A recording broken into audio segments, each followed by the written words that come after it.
Auto ví dụ như là cái nằm cái cô lại nghe đợi đấy câu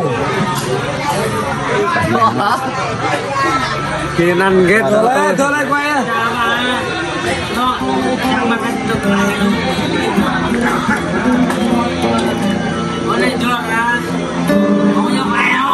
tan là bé tan là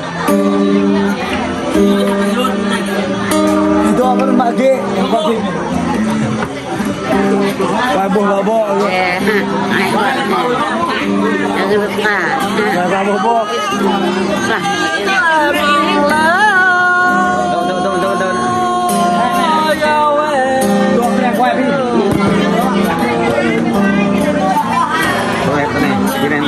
cao vô tôi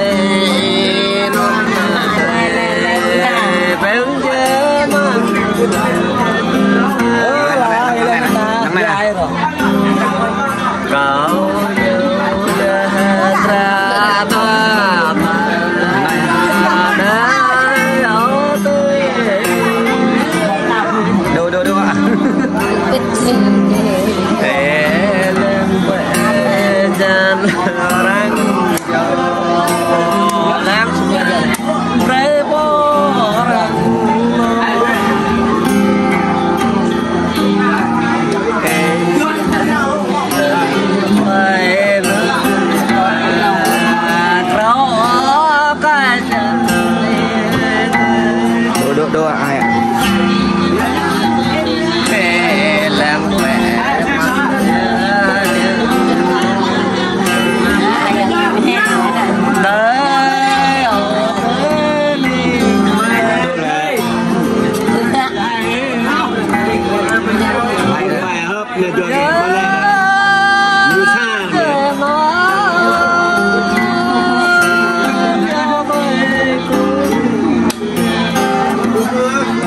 Ai bên đây đây? Còn màu biết bao thuần chân bôi buồn